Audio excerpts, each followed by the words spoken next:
The following program is a PodcastOne.com production. From Hollywood, California, by way of the Broken Skull Ranch, this is the Steve Austin Show. Give me a hell yeah. Hell yeah. Now, here's Steve Austin.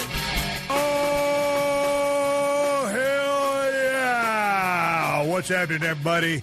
Welcome to the Steve Austin Show.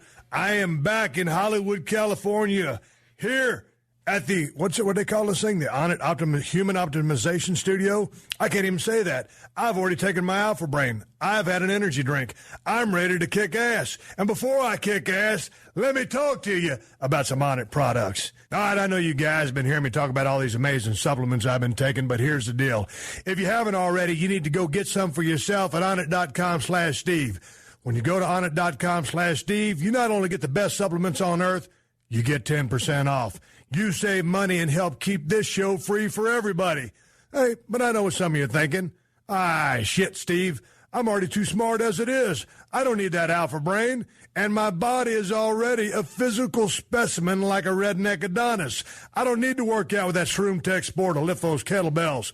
Well, that's all well and good, but if you're over 25, you need to boost your testosterone. So go to Onnit.com/Steve. You get 10% off one of the safest, healthiest, and most effective ways to help the body boost testosterone ever created. Right now by going to Onnit.com/Steve and putting some T Plus in your cart. This stuff's going to make you feel like a damn teenager again. Now, you can see how it works at Onnit.com/Steve, but you really need to feel what it does. You're going to put on muscle easier. You're going to have more energy and motivation than you can shake a stick at. And anything with 2 legs and tits you see walking by in your flagpole is going to be at full salute. I'm not kidding. And if it don't happen like that, you can get all your money back, no questions asked. So go to Onnit.com/Steve. That's ONNIT.com/Steve. Get your 10% discount off T Plus and your entire order and help support this show. That's ONNIT.com/Steve. Be sure to put in the /Steve to get your discount. Boy, I tell you what, that was a damn mouthful. And with that being said, I want to welcome everybody to the Steve Austin Show and give a big thank you for downloading this son of a bitch. I'm in the studio today. I've been doing the one-man clusterfuck out of my house for too long. Came down to hang out with Mo in Hollywood. We're going to kick it. And today my guest is Tim White, former referee with WWE, one of my great friends from that organization, a guy who was in so many important matches with me. And I always have you guys send in questions and comments to questions@steveaustinshow.com, and many of them are referee-related. So I figured, hey, bring Tim in. He can answer the questions himself. Also, you guys got a kick when Bret the Hitman Hart was telling Andre's stories and Owen's stories the other week. So I figured, hey, Timmy White used to be responsible for helping Andre travel all over the world. He's got some great Andre stories, so I'm looking forward to having Tim on the show. And on a personal note, let me give you a little 411 of what I've been doing lately. We just got a new puppy dog, a silver lab. She's 13 weeks old, and that little motherfucker is shitting and pissing all over the house. So we've got to potty train that sumbitch ASAP, or I'm going to have to get some new carpet. And if I get new carpet, I'm probably going to go to Home Depot again to look around and get that carpet. And I was at a Home Depot recently. You guys have been hearing my stories. Seems like I spend half my days at Home Depot. And again, I had to go down to the damn bathroom, all the way across that motherfucker. Home Depot is probably one of the biggest damn stores I've ever been in. And once you go to the bathroom, you always have to wash your hands. I don't care if you're just pissing or you're taking a dump. You always got to wash your hands. And, you know, a lot of times people think, well, I just pissed. I don't need to wash my hands. My dick is clean, so I don't need to wash my hands. And I see these motherfuckers walk in and out of the bathroom, and they don't wash their hands, Mo, and it gets on my nerves because you just handled your fucking prick, and then you're going to grab the door handle to get out of this motherfucker. So if you don't wash your hands, I got to grab the space where you just touched while touching your cock. So by proxy, I just touched your cock. I'm not down with that. So anyway, I'm in there doing my due diligence. I took a piss. I washed my hands. And here's the punchline of the story, or the point of the story. They have one of those electronic paper towel dispensers. Those motherfuckers, I don't know who invented this son of a bitch, but if I ever met the guy that invented the electronic paper towel dispenser, I'd like to kick that son of a bitch square in the balls as hard as I could. Because you wave your hands down there, and that son of a bitch give you about 8 inches worth of paper. And then you rip that off, and you go to wave your hands to get some more paper because you've only got enough paper to dry like 2 fingers. So I'm waving my fucking hands and waving them again and waving them in. I'm waving my hands in the air, waving them around like I just don't care. And this motherfucker won't give me no more paper. So there I am with about a 6 square inch piece of paper to wash these hands are the size of baseball gloves, Mo. I need a little bit more of a paper towel to help a motherfucker out. Has this ever happened to you? Am I alone in this crisis? No, it happens all the time. Even with the water, when you're washing your hands, sometimes the sensors just don't work. But normally they have those Airstream blowers, don't they? Or did they not have that? Those Airstream blowers, don't even get on. I hate the Airstream. If there's one thing I can't stand, it's an Airstream hand blow dryer. I can't stand those motherfuckers. Those are worse than the goddamn paper towel dispensers. I'll just wash my hands, and I'll just shake them a couple times, and then I'll just walk out. And then when someone wants to shake your hands, you can say, oh, dude, my hands are still wet because they got one of those gimmick things in there in the bathroom. So I hate those motherfuckers even worse. Did you break it? Did you fist right through? No, I'm not going to commit any violent acts in there. But I just, would like to, wash my hands and, dry them with a good old-fashioned paper towel. A paper towel, the manual kind where you push that little ratchet lever down and it just throws out as much paper as you want. I'm not going to, break out enough paper, to burn down through a sequoia forest or some shit like that. I just can't stand a motherfucking electronic dispenser when you keep waving your hands up in front of that motherfucker and it won't give you enough paper. They have to create an automatic door opener, too, because there's that guy that goes in there who pisses and is like, I'm not going to wash my hands. And he just gets his piss hand all over the door handle, and all that washing you did was for nothing. Oh, I know. That's why, I'll go in there and I'll grab the sumbitch with my pointing finger and my thumb, and I'll grab that sumbitch at the top. I'll grab that handle at the most weird places so I can figure the fucking guy that didn't wash his hands after touching his grubby dick didn't touch that part of the handle. And I know other motherfuckers out there using my same strategy, but at least it makes me feel a little bit better about myself. And I always got my damn alcohol scrub in my Bronco and my Suburban, but I don't carry it around in my pocket. So you got to make sure that you're not picking your nose, scratching your eyes, something like that, where those dick germs might get into one of your orifices. You know what I'm saying? Well, what else do I got, man? Hey, let's get to the word of the day.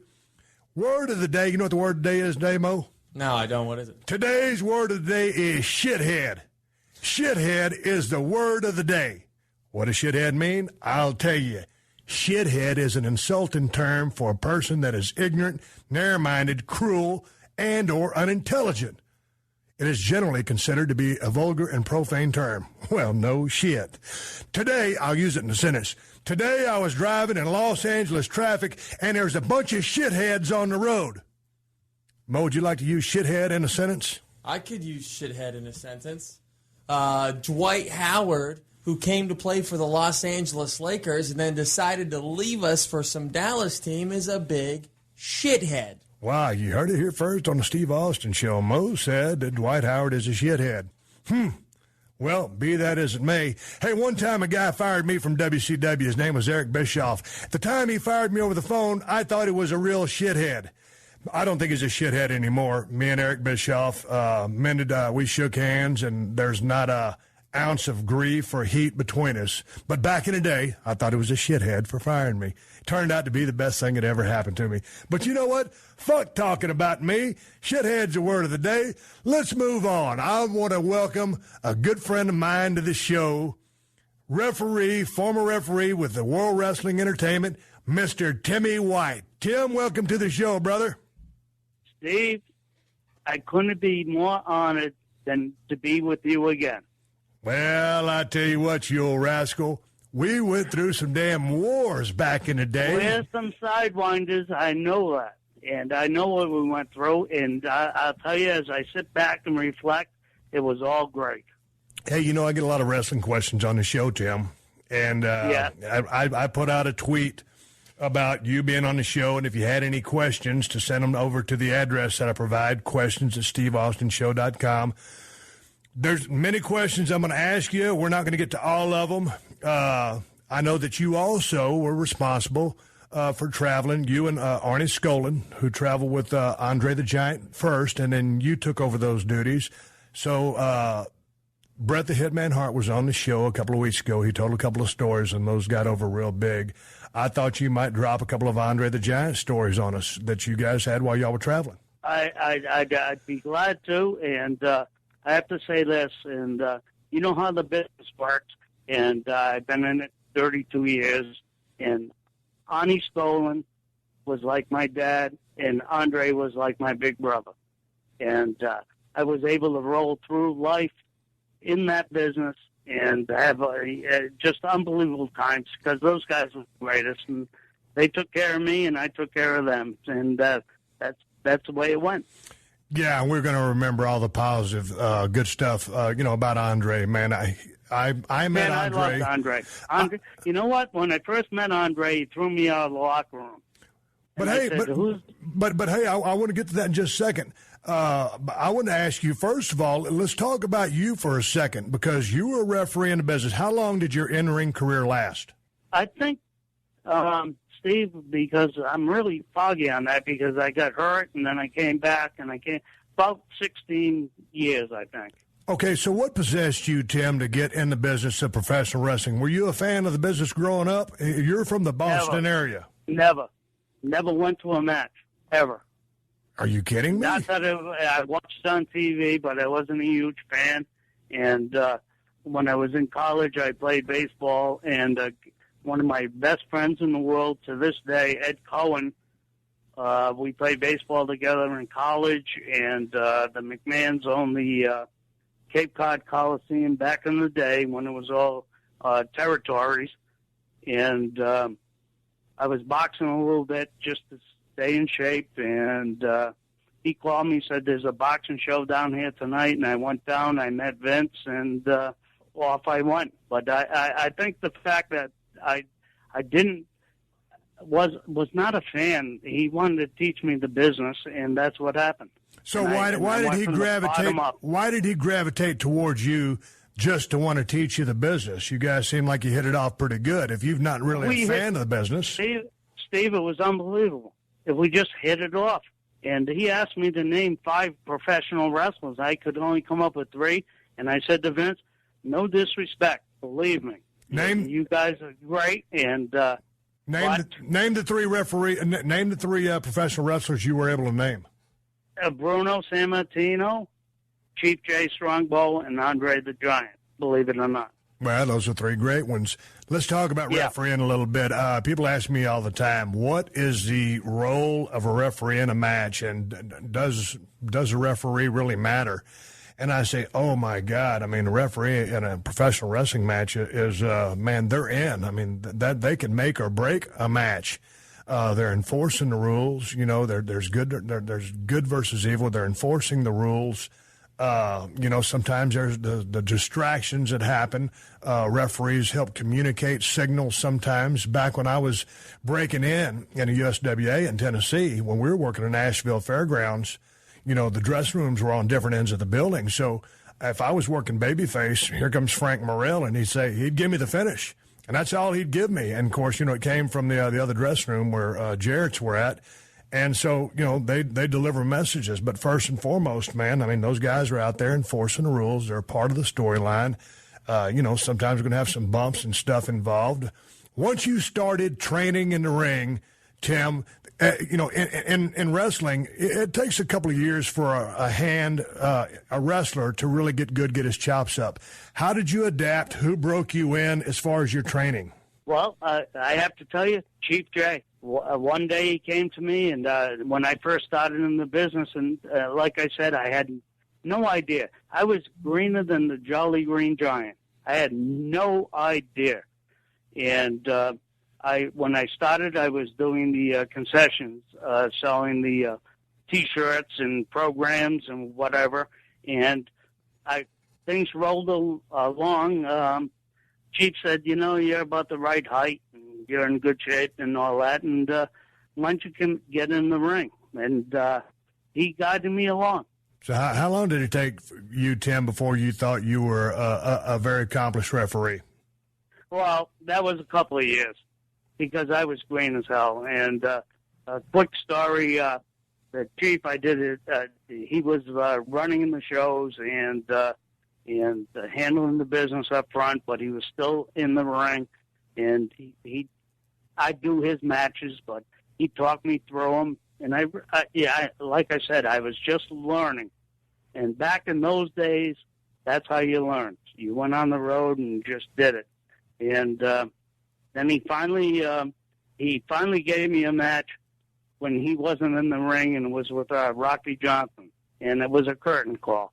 And Rocky, man, I'll never forget it because I was so green. I didn't know what I really was doing yet. And I got in the ring, and I forgot who he was wrestling, but he did some finishes, 1, 2, and he goes, no, you got to count on the other side. And I got up and counted on the other side. I mean, he worked me, and all the boys had a good time laughing at me, but I showed up the next day, and I kept learning. And it's a learning process, just like anyone that starts in the wrestling business. Hey, man, there's a real art to staying the fuck out of the way. I find that, the few times I refereed matches, it's hard for me because, I really technically didn't know the rules. I mean, 5 count in the corner or 10 count if they're out, on a melee beside the ring. Absolutely. But staying out of the way is an art form. Be there for your spots. Remember your finish. Don't screw up the finish. These guys just put on a great show, and if you screw up the finish, just go home. Did you ever get in the way of a high spot and trip somebody up? Yes.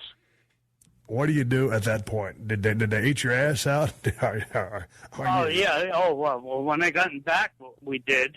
No one's perfect, and there's spots, and get out of the way.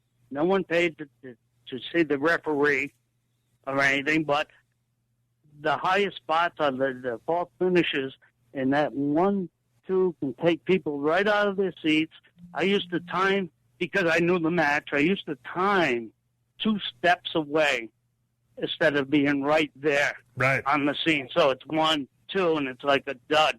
You'd have to see the referee in action finally and swing around and get in there. So it's almost like 1, 2, oh, not today. I mean, that's theater. That's the business. We're in the business of show business, and it's a physical show. And I paid the price for that, and everybody else that's ever been in the business. Let's talk about the art of I call it the 2 3/4 kick out, and it's all about timing. And you and me were always on the same page. And with Earl Hebner, and a lot of guys had. Hang on, a lot of guys. Once you go for that cover. And it's a 1, 2, and then right before that hand hits the mat for that 3 count, you've got to kick out. What's going on through a referee's mind when you're in there? Okay, 2 different scenarios. You're in there with 2 badass hands, and there's going to be that kick out because you know the finish, versus being in there with 2 greenhorns. And all of a sudden, you're coming down with that 3rd count, and you're thinking, God damn it, I hope these motherfuckers kick out, or I'm fixing to count them out. God damn. And they used to. And they used to cut it too close. And I would tell them, don't cut it that close anymore, or I'm coming. I'm hitting 3, and the match is over. I mean, come on. There's 1, 2. It's a good timing thing. And as a referee, it's a 3-way dance in the ring. You know that. It's all about. And everyone has. It's all about timing. And if there's one thing I couldn't stand was seeing a referee having to break his count or slow that one down, or many guys as a safety precaution would slide that other.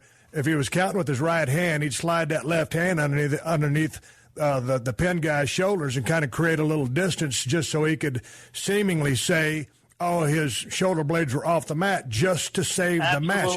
Once you break the credibility and in the middle of a hellacious match, you have really lost that crowd, because when you lose credibility and people were buying in and believing, you've fucked everything up. And not the referee, but the 2 wrestlers have, because they've fucked the referee. And the referee always took the heat. I agree. When in tag team matches or they draw you away and like it's too long, you can hear the guy hitting behind you or something. Something's going on, and you look stupid.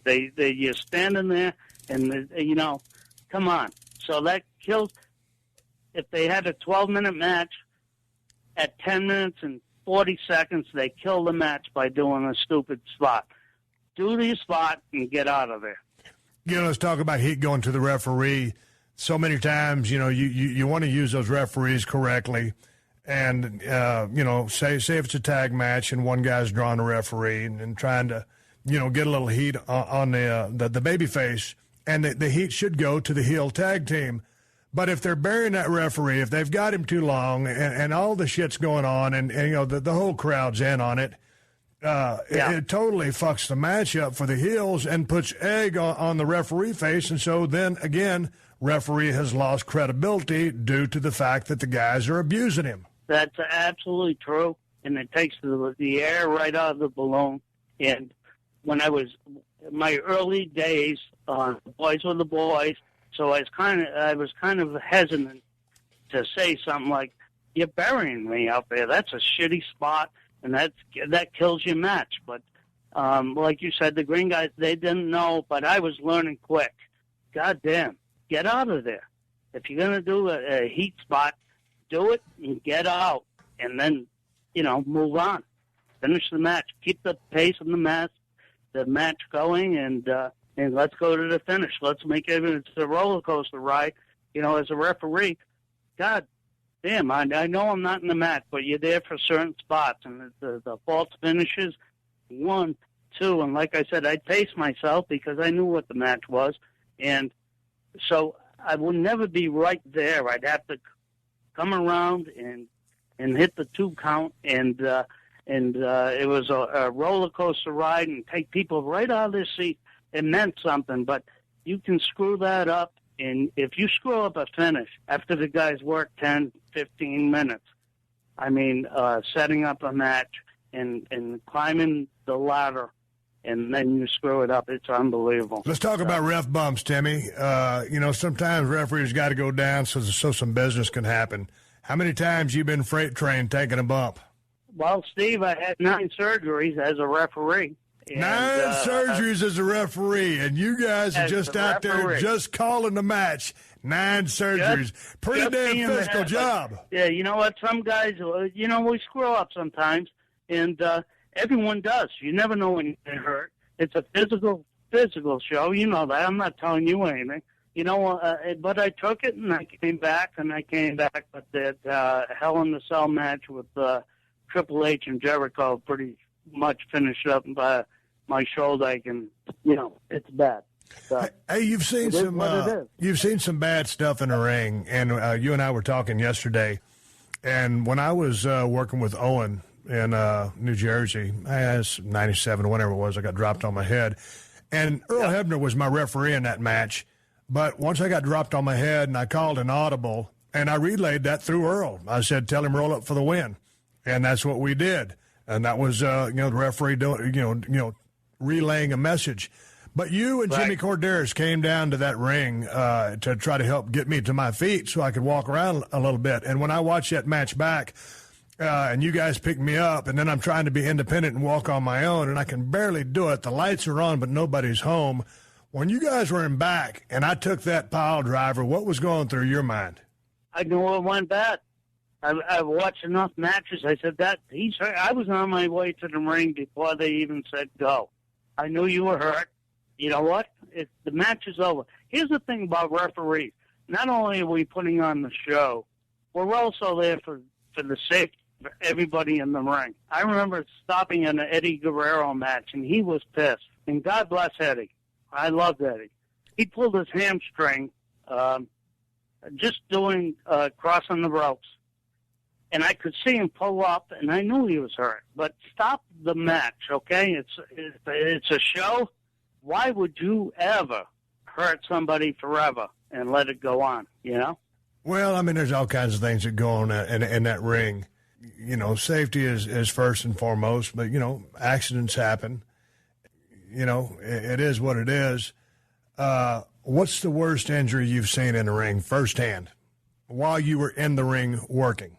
Boy, that's a good question because I saw many, but I think the first time that Edge broke his neck, I was in the ring and he was with Kurt Angle, I believe, and he didn't know he broke his neck, but I could tell it was just bad. It was really bad, and again, the match was over anyway, and I was really concerned. And when he went out, then I find out a few days later that he had broken his neck. So I just received a call from the office the other day because I guess it's the 20th anniversary of Hell in the Cell with Mick Foley and Undertaker. And they asked me about my feelings on that. I said, my heart was racing through that whole match. Those Hell in the Cells are brutal. These freaking guys just kill each other. It's a pay-per-view, and man, I tell you. Hey, what were you thinking when you were refereeing that Hell in the Cell match? Yeah. Hey, what'd you think when the cage broke and Mick went through that thing and basically he landed on his head, and that cage wasn't supposed to give way? He wasn't supposed to hit the ring. I tell you what, right now, after he threw him off the top through the table and all that, and you know how Foley is. I mean, this is unbelievable. And Undertaker comes back into the ring, and he says to me, go see if he's breathing. That was his exact words. See if he's breathing. So and when I get over to Foley, he had a tooth up through his nose. He was bleeding from his ears.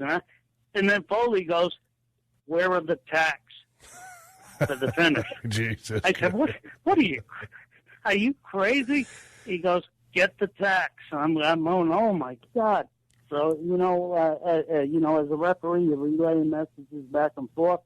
If the guy's hurt, we're done. If it's not, we keep him rolling. And that was just unbelievable. Mick is one of the toughest human beings to ever get in the ring. And, after they went through all that brutality that you just described, I was working with Kane in the first blood match in the main event. And, they had stolen the show. We had to follow that. And Mick had to run down and take a stunner from me after all the brutality that he'd been through. But one of the other things that, you guys do, like you said, when you went down to check on Mick, a lot of times when a guy's down, that referee will sidle up to him and just kind of on the sly say, hey, man, squeeze my hand. We call it giving the office or give me the Iggy. Yeah. Squeeze my hand if you're okay. And if you're okay, we'll keep rolling. Yep, get a little squeeze back, and everything's rocking and rolling. And right. I'm going to take a break right now. I want to come back. I want to ask you some questions that some readers sent in to the Steve Austin Show, and then we'll move on down the road, and we'll tell a few Andre the Giant stories. Talking with referee Timmy White, my old buddy from days in the WWE. We're coming right back after this.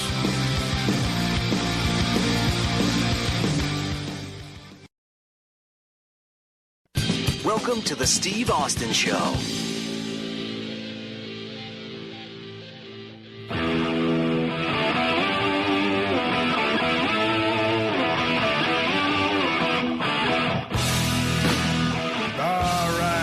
Back in with my old buddy from my WWE days, referee Timmy White, talking about what it takes to be a referee, what goes on in the ring. Sometimes disaster strikes, and what does the referee do? When we come back more with Tim right after I tell you a little bit about some Amazon.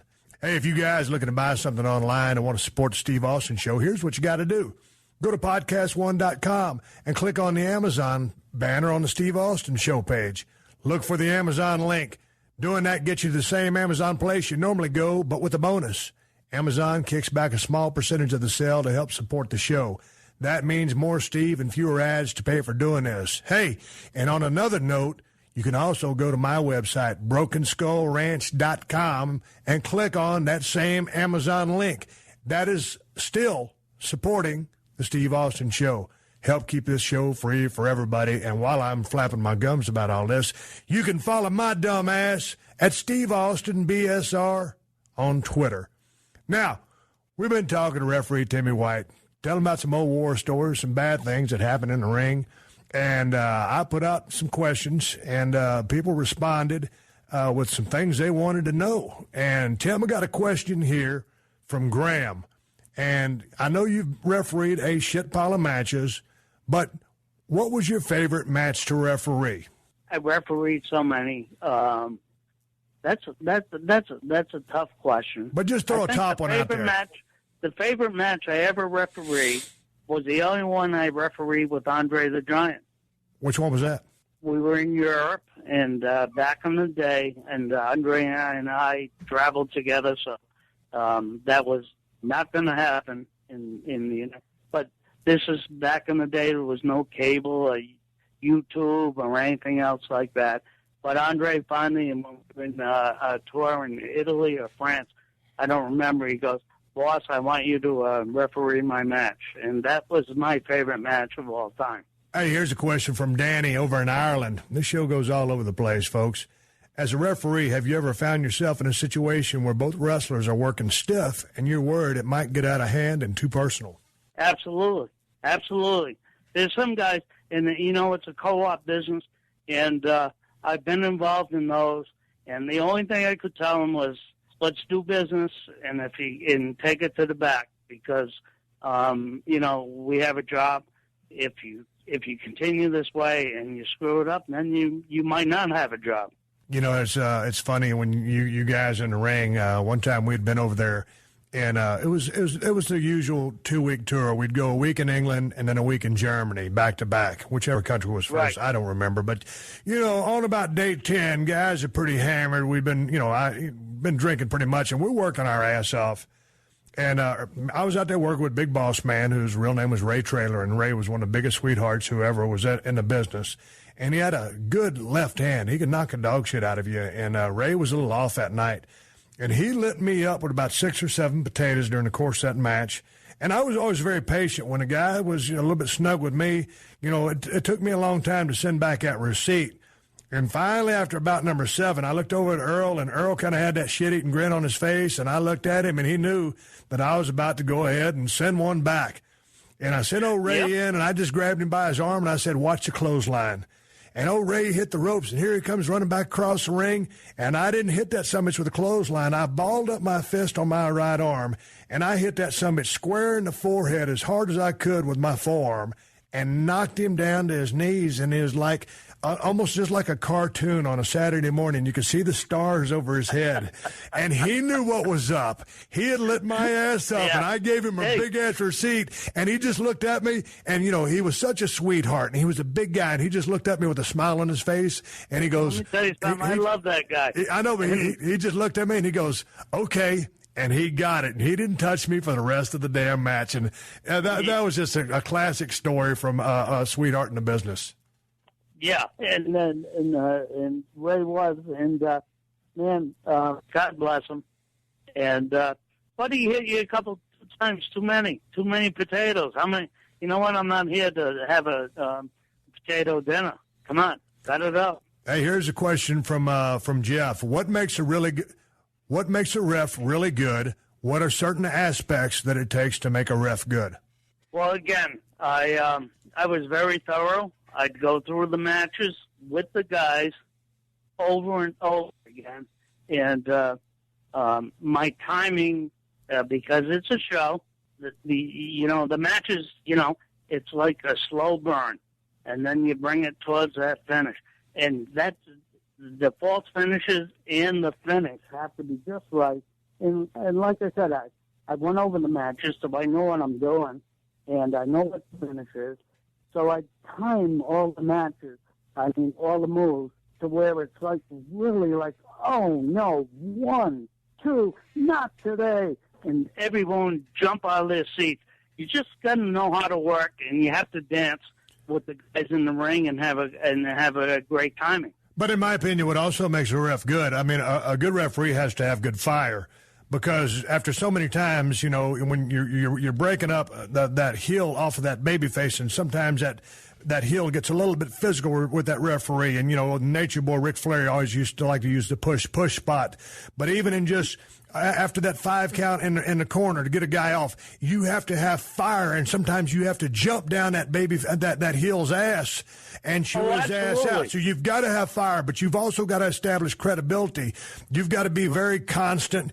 You have to a referee has to get over just like a wrestler does. And it's to a different degree, but you can know, like certain guys who go to the ring, oh, this is a heel referee. Oh, I love this guy because he always calls him down the middle. But you got to have fire, and you've got to have presence, and you've got to enforce the rules of the story that's being told. And you've got to make those 2 counts, those 3 counts, all those false finishes. The timing has to be there.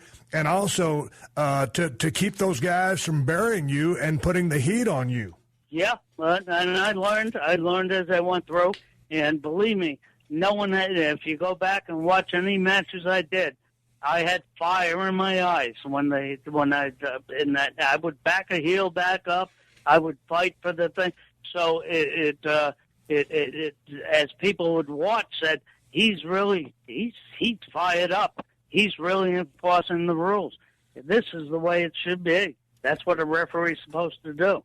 And I take a little pride in myself for that, because no one had more fire than I did. You talk about the push spot with Ric Flair. For about 4 years, I did the 3 years at least, I did the push spot with Triple H. And I'm telling you, it took down, I knocked him on his ass. I got in his face, and the fire was there. So and then he cowered back, because it's business. And it was perfect. It was absolutely perfect. And that's when it's, that goes back to like a Triple H, who was certainly influenced heavily by Ric Flair, as was so many people, as was I. But it is that reaction to what the referee is given him, which, amplifies the spot. And it's that give and take, and that's that working dynamic that the referee brings to that match. Fire and credibility, consistency, and a steady count. Hey, man, let's shift gears. And Bret Hart was on here a few weeks ago, and he talked about a few Andre stories. And you were one of the guys that traveled with Andre. And how was it that you first met Andre? Well, I just started in the business, and like I mentioned earlier, I was just selling the merchandise and whatnot. And Chief Jay came to me and said, I need some copies of the card. So I ran up to the office, and they made copies. And I went down, and I thought I'm part of the gang now. But this is way back, and no one went in that locker room except for the guys. So I walked right in looking for Chief to give him the copies. And there's Andre sitting there playing cards. I think it was Tito Santana or somebody. I walked in, I said, "This is Chief here?" And he goes, "Get out." I said, because I thought I was privileged. I'm part of the company now. Right. I said, "But I'm looking for the Chief." And he started to stand up. He said, "I told you to get out." And I was scared to death, so I ran out of the locker room. And I said to the Chief, when I saw him in the hallway, I said, "Why is Andre?" So he goes, "That lock, you don't go in the locker room. When I ask you for something, you stay out here, and we'll take care of business out in the hallway. You don't go in the locker room." And he scared the death out of me. He really did. How revered by the boys was Andre back in the day? Probably more than anyone I've ever seen in the business. And let me tell you, the wrestling business was his life. That locker room was his home. He loved everybody in there, unless they were taking like kind of a shortcut or a cheap angle in the business. He knew who he liked. He knew who he didn't like. And if they weren't good guys or whatever their problems were, and they didn't respect the business, they knew never to walk in his locker room. How was it that you started traveling with Andre the Giant? Because I know Arnie Skolin traveled with him for years, and then what brought you into that picture? Well, It was Arnie, and I love Arnie, like a second dad. Like I said, I was just selling the merchandise and whatnot, and Arnie would come out every single night, because this is the great guy that he was and the legend that he is. He would come out to our booth or whatever, because it was small and it's not like it is today. And we just have a couple of tables, and we're selling Jimmy Snuka shirts and Sergeant Slaughter shirts, and we didn't have a lot to sell back in the day in the merchandise. And he'd come out every single night and say to myself and my best friend, Mike Breen, where you guys staying tonight? I said, we have no idea. I mean, this was all new to us, and we're on the road. He goes, you go here, you tell them I told you to go there. That's where the boys stay, and they'll give you a deal. And you know what? He looked out for both of us, and he looked out for everybody. As we started to roll together, Arnie would tell Andre, and Andre, believe me, not a gentle giant, doesn't even come close to what a great guy he was. But because he was the giant, and people came to him and they wanted things from him and they wanted a picture and all, he was an observer, and he waited. And once you were invited into his company, now you were his friend. Arnie, introduced me to Andre, and we went from there. Now, I understand he called you Timber. Is that correct? Yeah, and there's a reason for that, because Andre, we used to after the shows, and he knew everyone all around the world and had friends that ran bars and restaurants.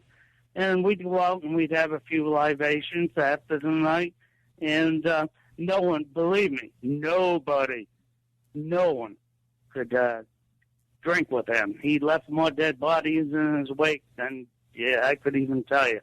And I drank with him, but not like he did. And after I had a few, I get a little woozy. And his hand was like about 40 pounds. And when he saw me kind of getting off, he'd go, Timber, and he hit me with that hand, and I'd shoot down 3 bar stools and hit the floor. And he started calling me Timber after that. So that's the way Timber came up. What was it like traveling with that guy? I mean, he was just constant attention everywhere he went. Could probably never get any kind of peace of mind. Did it ever stop? It never stopped. And it was so hard for him, because we go to hotel rooms and the shower's up to his, to his waistline, and the beds weren't good. And he went through, but let me tell you, he never complained. If he had a mouthful of shit, he wouldn't say so. I mean, he was just, and it made it easy for me. Although it was a little tough, because a lot of people, they don't respect people's privacy or anything. You know how it goes when you're a celebrity and they just keep coming. And I did the best I could with him, but it was just me and him. And there wasn't a team of security, and we got through it okay. And you know what? We loved each other, so it was easy to go through. Hey, what was it like? What was a normal night of drinking? Not any kind of record-setting things. I've heard 119 beers, 127 beers, 156, and all seemingly half-ass legit. But just on a normal night out, what would the Giant go through? It was different every night, and he started. In the morning we'd go to breakfast and have some wine, and then later in the day, you'd have a couple of beers, then went back to wine in the locker rooms, and then all of a sudden, whatever you felt like drinking. So I've never seen anyone, drink like that, and I never will, and no one else will either. He brought some of these big badasses in the locker room. I'm going to drink with the Giant tonight. They were raising the white flag the next day, and Andre made them come out for a second day. So they learned their lesson. Hey, what kind of? I heard Andre was a big ribber. When he really liked you, he would get to thinking. He was a deep thinker, and like you said, he observed a lot of things. Tell some stories about Andre as a ribber. Well, it was a quiet rib. I mean, here's a guy that came from France and learned all the languages on his own. Pretty much, was a face of wrestling, professional wrestling for many years. His ribs are so quiet, they didn't even know they were being ribbed. It was fantastic. I said, "You're a genius." They don't even know you're ribbing them. I heard one time, this isn't a rib, but I heard one time he got on an airplane late, and he was sitting in first class. And, anytime you sit somewhere in an airplane, you always assume that the cargo space up there in the overhead bin, that the one that is right over your seat, that is seemingly yours. Well, Andre got on the airplane late, and somebody had stuffed all their stuff where he was going to put his stuff. So, he just kind of, with one hand, just started plucking everything out and dropping it in the aisle. He put his stuff in and just sat down. And, of course, nobody was going to say a goddamn thing because the guy weighed 500 pounds, and he was just gargantuan. So he thought that space was his and his space only, and nobody said a damn thing to him. And he did that every time we got on a flight. Oh, so that was every time. That was every single time. That bends to me. Did anybody ever complain? He wasn't being selfish, but think about it, because these pre-boarders and all that stuff, it's weird on airplanes because everyone wants to get their bags up and all that. But he took it off, and it was the funniest thing the first time it happened. I said, he just took the bags out, dropped them in the middle of the aisle, put his bag up. I put my bag up. We closed the thing. We ordered a couple of screwdrivers, and we waited. And then the flight attendant said, can someone claim these bags? And they were scared shit. They wouldn't come down and claim their bags. Hey, I was reading some stories all last night and then the day before.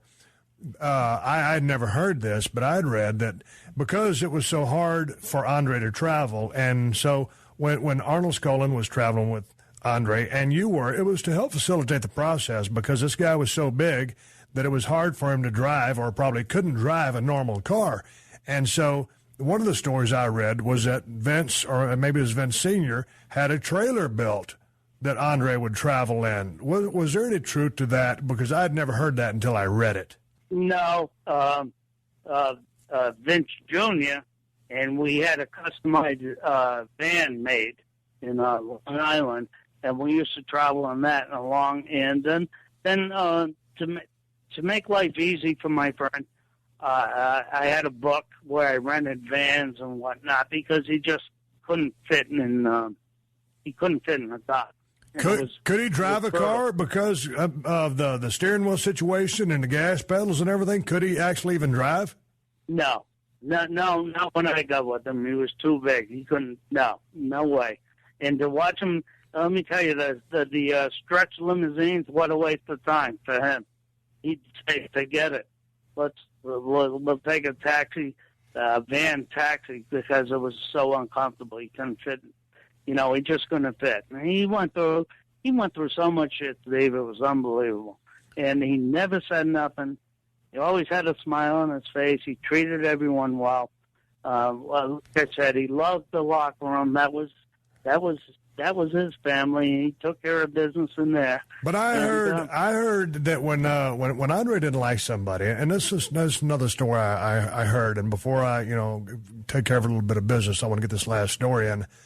There was a story that when Rick Rude and Jake the Snake were tag teaming against Andre and his partner, I guess Jake had a lot of heat with Andre.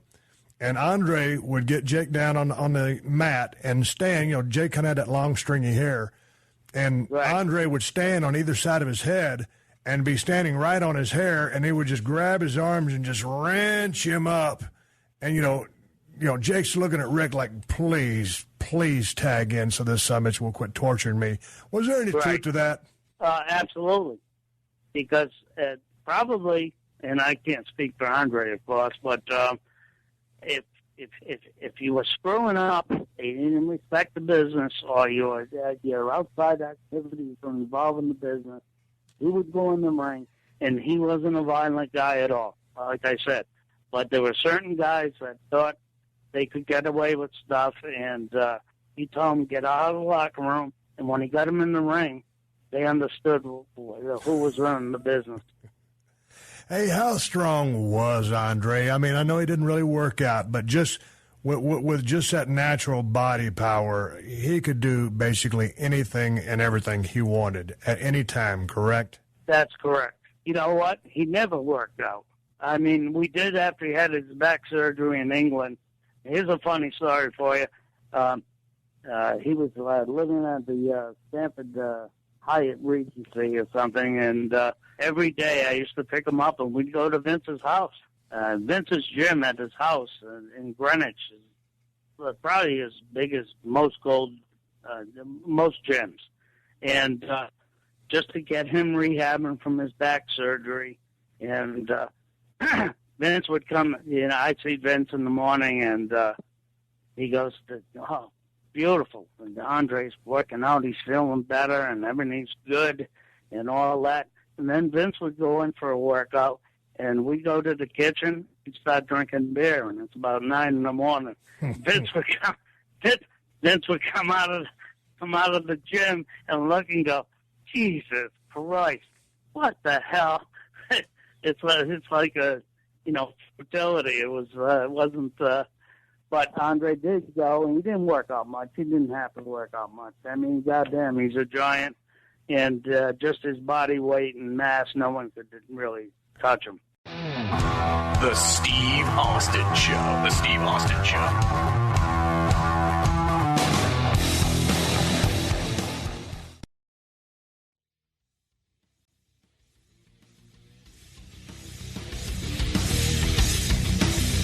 Coming back in with Tim White. We've been talking a long time here about refereeing and some Andre stories.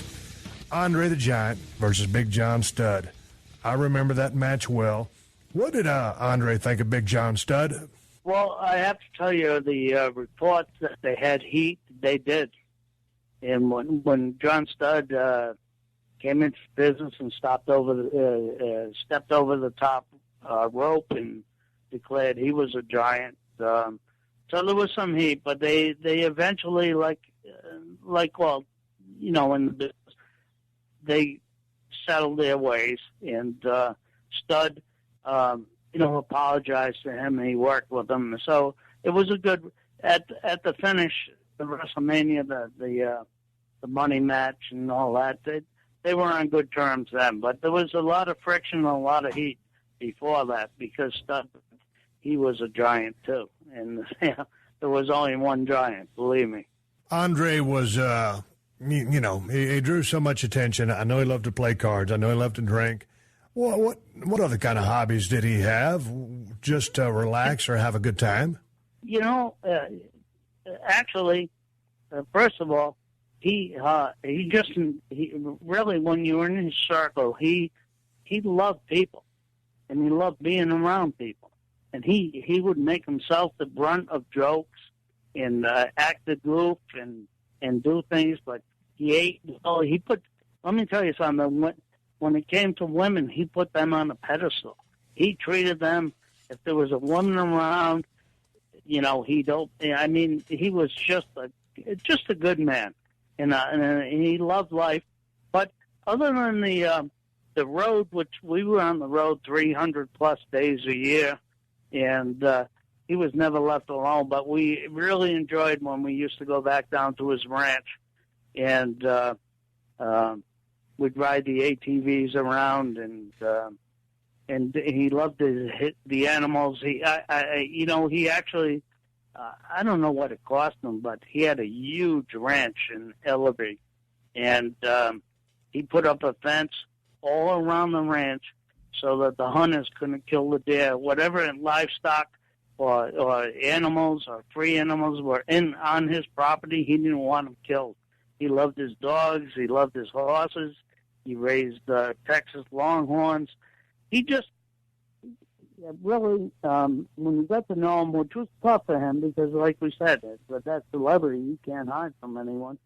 But you know what? He had a lot of fun, and the people that were closest to him, we'd go out and just have a great time. And it was hard for him to have a normal, and I'm not saying he wasn't normal, but he wanted the same stuff we all do. Just be happy, be around friends. He had just a beautiful girlfriend, Val, that he was so in love with. But things didn't work out. But that's the way life's it's crazy, isn't it? You know, I met Andre, I think it was probably around 92-ish, whenever he came in. For some reason, he came down to WCW for a time, for an appearance, and he was, this is at the time when he was on crutches. I was working a Stunning Steve Austin. He'd come in. He was pretty, beat down. He was kind of bent over, and I could tell he was in a lot of pain. But, man, when he walked through the door, this is the first and only time I ever got a chance to meet Andre the Giant. So I went up to him, and I said, Andre, my name's Stunning Steve Austin. I just wanted to say hello. And, he was in a bad mood. He was in pain, and he shook my hand.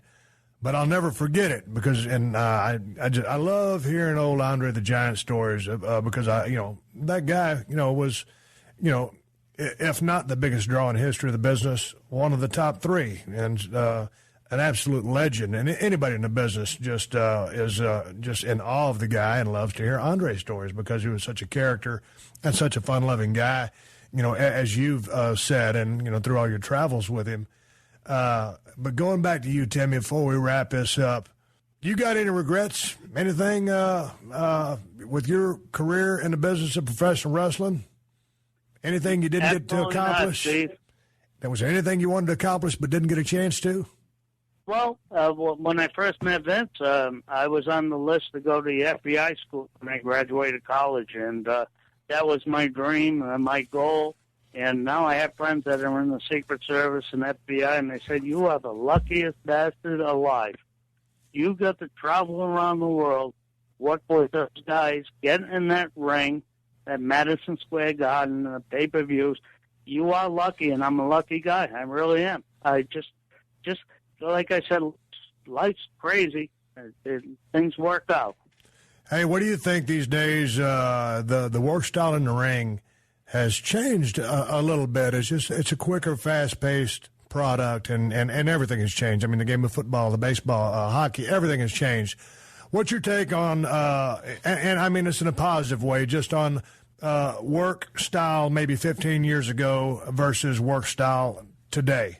Well, again, like I said, we're in the electronic business now, and you got to tell the story in 5 minutes instead of 10, and it doesn't. In my opinion, it's so hard to do for the young talent, and you know that. And you need to tell a story, and you need to have the spots and make it work so the fans will enjoy it and all that instead of this speed up stuff. And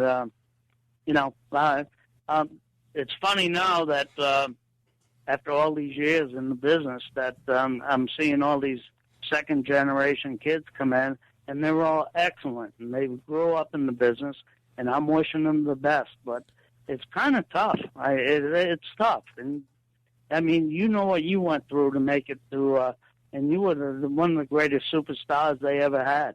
It's tough, and now you really don't get the time, do you?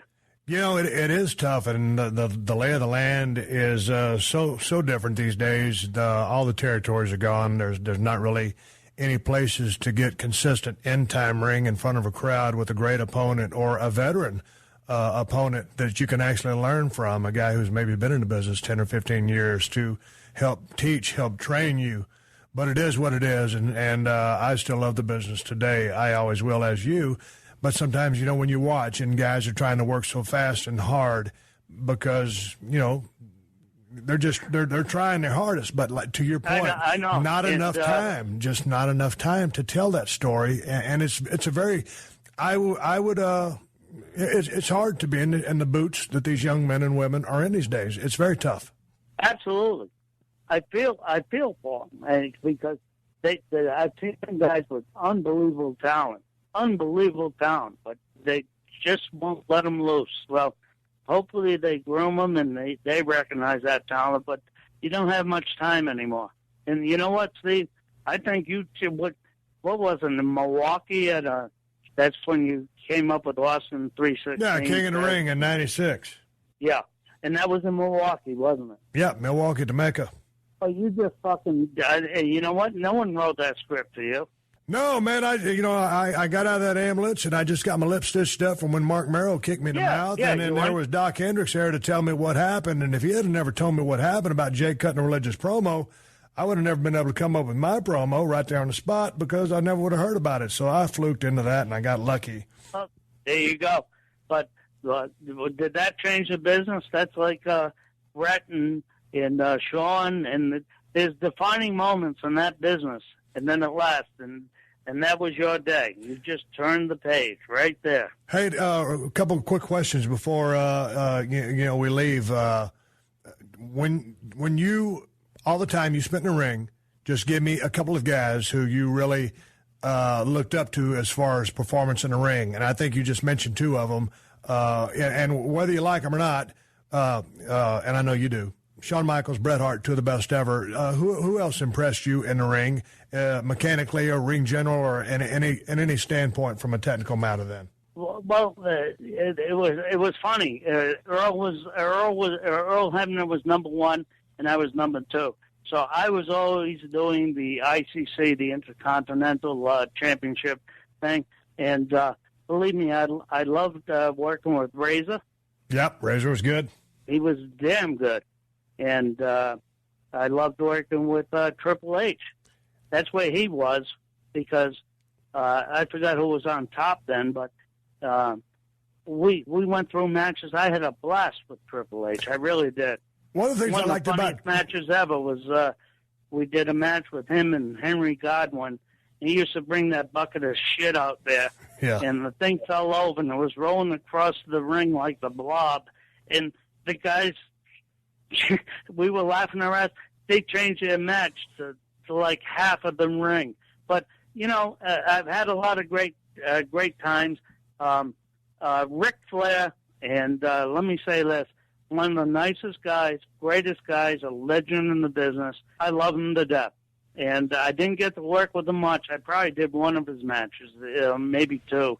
But Rick and going all the way from Chief J, Mr. Fuji, Brett the Hitman, Taker, Triple H, Razor, Sean, everybody, and most in yourself. What a pleasure it was being in the ring with you. We had some great matches together. And I remember sometimes, you stunned me pretty hard, Steve. I'm a little pissed off. Hey, most of the time when I hit somebody with a stunner, it was a work. When it was you, it was a shoot every time. It was a shoot because, like they said, I have this crazy strength, and so you better put me down or you're gonna be in a fight forever.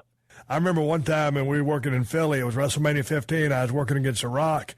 And there was a bunch of shenanigans going on in that match. I was going through a damn divorce. I'd forgot my ring vest. I had to wear a T-shirt to the ring. I was madder than a hornet about that. All kinds of referees involved. Mike Chioda, who's a hell of a referee in his own right, comes in. I crack that sumbitch right in the head with the steel chair. You come in. There's all kinds of stuff going on. Come through the ring. Rock hits you with the rock bottom. You go thundering down. How was that rock bottom at WrestleMania 15 from The Rock?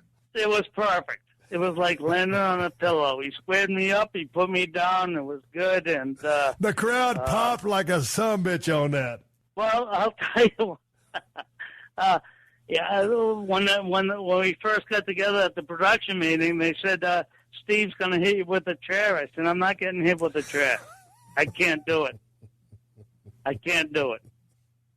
They said, are you kidding? It's WrestleMania. I said, no, I just can't do it. I'll take anything else, but I just don't like it. I've never been hit with a chair. I was on the Hope train for like 2 years.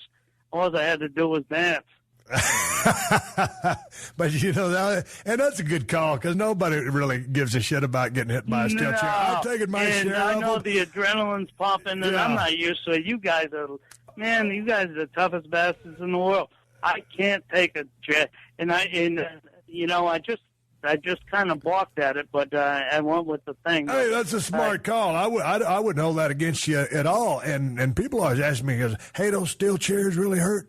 Yeah, they really hurt. They hurt like a motherfucker. What are you kidding me? They think they're like foam chairs or something. Hey, I tried to take care of Kyoto with that chair, but I caught him a little bit far on. I kind of wrap that thing around it from the front. Let me tell you something. Kyoto's the new generation. He's a terrific kid. I loved him since him and Joey Morella came into the business. I've been around a long time, and God bless Joey. And Mike's done a wonderful job. And he's a great referee. He gets it. You know what I'm saying? Hey, one last thing before I keep thinking of this stuff. Back in the day, when did you guys finally start wearing earbuds? God, I don't know how many years ago, but that cost JBL his big push at Madison Square Garden. What happened?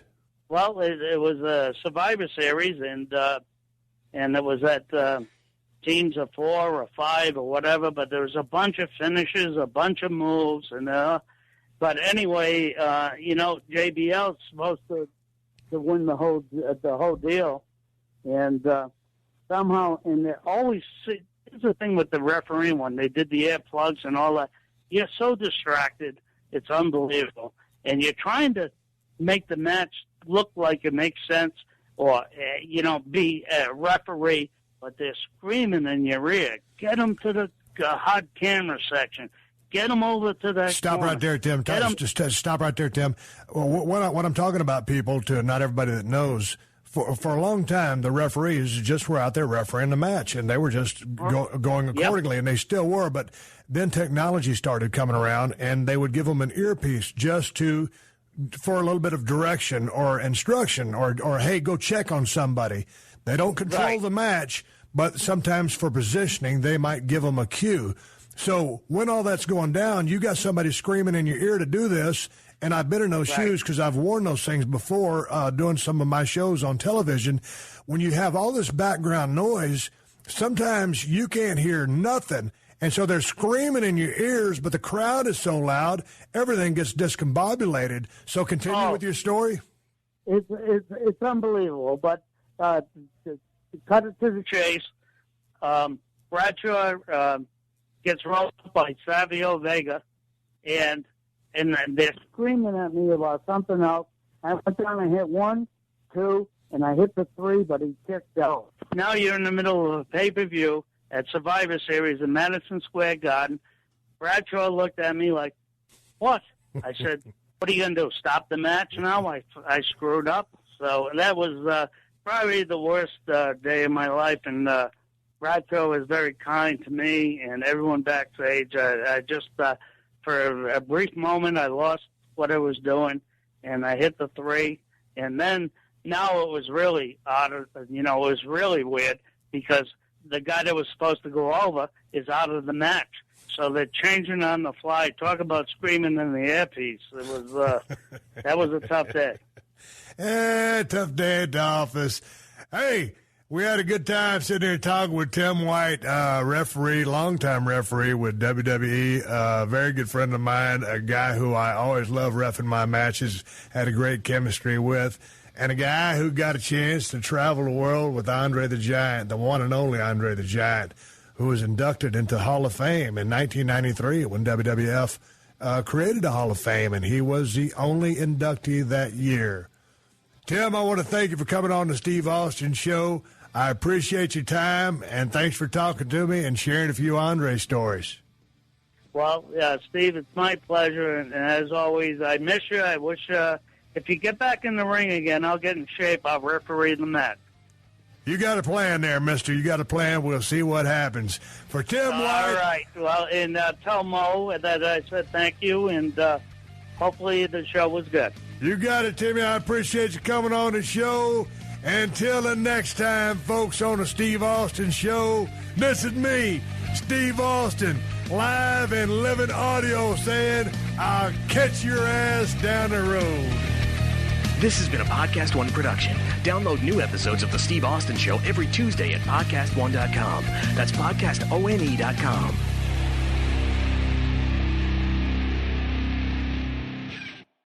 Hold on to your jingle bells. Pluto TV has all your holiday favorites for free.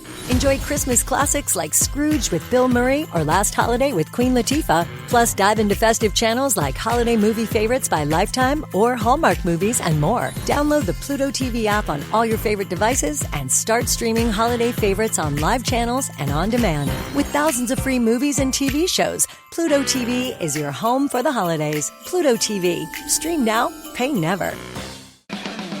Hey everybody, I'm Brian Loans, the lead broadcaster for the NHRA, and now the host of the Hot Rod Pod, Where It All Began by Motor Trend. This will be a new series that'll knock your socks off. We're going to talk to the biggest engine builders, drag racers, competitors, hot rod builders, and more, the movers and shakers of the high-performance aftermarket, both legends past, present, and future, and I'll be joined by a great rotating cast of co-hosts. Whether it's John McGann, the editor of Hot Rod Magazine, whether it's David Freiberger of Roadkill, or a bunch of stars that you know and love from the automotive media, this is a new series that is going to take our show and our brand to the next level. I'm Brian Loans with the Hot Rod Pod, Where It All Began. Make sure you download the Hot Rod Pod wherever you get your podcasts.